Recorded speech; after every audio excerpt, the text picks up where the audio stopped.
आज की इस पत्रकार वार्ता का सार है जो आदरणीय सिंघवी साहब और मैं हम आपके बीच में एक महत्वपूर्ण विषय लेकर आए हैं। डरेंगे नहीं, झुकेंगे नहीं, सीना ठोक कर लड़ेंगे। अंग्रेजी हुकूमत को जड़ से उखाड़ने के लिए भारतीय राष्ट्रीय कांग्रेस ने साल 1937 में नेशनल हेरल्ड अखबार निकाला, जिसके प्रणेता थे महात्मा गांधी, पंडित नेहरू, सरदार पटेल, श्री पुरुषोत्तम दास टंडन, आचार्य नरेंद्र देव, रफी अहमद किदवई, ये लोग थे। अंग्रेजों को इस अखबार से इतना खतरा महसूस हुआ कि उन्होंने 1942 में भारत छोड़ो आंदोलन के दौरान नेशनल हेरल्ड पर बैन लगा दिया, जो 1945 तक चलता रहा। आजादी के आंदोलन की आवाज बने इस अखबार का मूल मंत्र तब और अब दोनों समय था, आजादी खतरे में है, अपनी पूरी ताकत से इसकी रक्षा करें। आज फिर उस समय की अंग्रेजी हुकूमत का समर्थन करने वाली विचारधारा आजादी के आंदोलन की इस आवाज को दबाने का घिनौना षड्यंत्र कर रही है। इस षड्यंत्र के मुखिया स्वयं प्रधानमंत्री श्री नरेंद्र मोदी हैं और उनका हथियार उनका चहेता और पालतू ईडी है। देश को गुमराह करने के लिए आए दिन मुद्दों को भटकाने की राजनीति में माहिर मोदी सरकार अब बदले की भावना में अंधी हो गई है। जिस मानसिकता ने अंग्रेजों का साथ दिया था, आज गुलामी की प्रतीक वो मानसिकता आजादी की कुर्बानियों से प्रतिशोध ले रही है। इस बार उन्होंने एक नई कायराना व डरपोक साजिश की है। नेशनल हेरल्ड मामले में अब प्रधानमंत्री श्री नरेंद्र मोदी ने कांग्रेस अध्यक्षा श्रीमती सोनिया गांधी जी व हमारे नेता श्री राहुल गांधी जी को ईडी से नोटिस जारी करवाया है। साफ है कि तानाशाह डर गया है। साफ है कि शासन के सब मोर्चों पर अपनी नाकामियों को छुपाने में विफल तानाशाह अब छटपटा रहा है। देश को गुमराह करने के लिए भारतीय राष्ट्रीय कांग्रेस के नेतृत्व के खिलाफ एक घिनौना और कायरतापूर्ण षड्यंत्र रचा जा रहा है। उसके सारे तथ्यों को लेकर आज अभिषेक सिंघवी जी आपके बीच उपस्थित हैं। मैं अनुरोध करूंगा कि वो आपसे इस बारे में संपूर्ण बात करेंगे। आदरणीय सिंघवी साहब।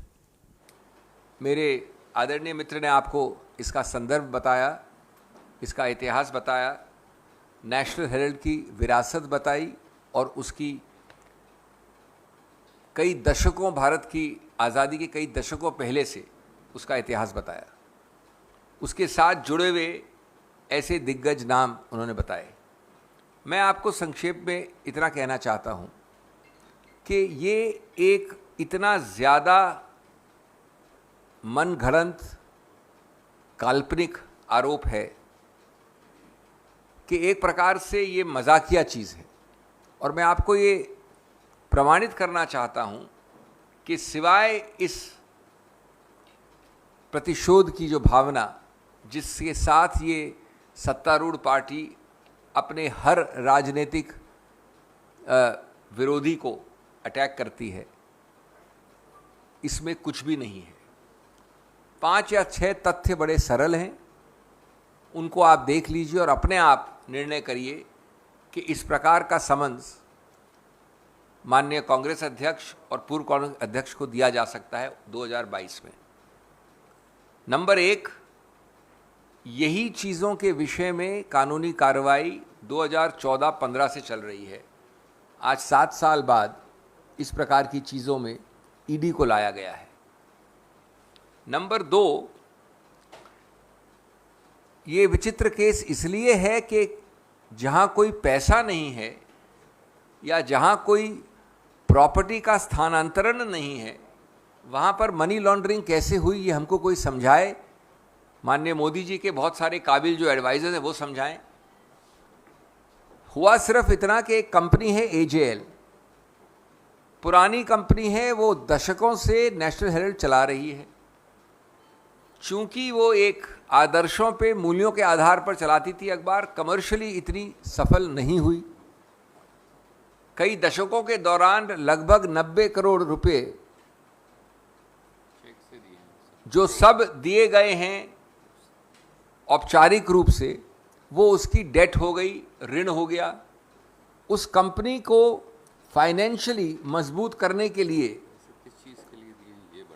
मजबूत करने के लिए, आदर्शों और मूल्यों जिनके लिए वो खड़ी है, उसको मजबूत करने के लिए, इस ऋण को हटाने के लिए, उसके किताबों को साफ करने के लिए एक बड़ी सरल चीज़ की गई जो इस देश में हर कंपनी करती है, विदेश में हर कंपनी करती है।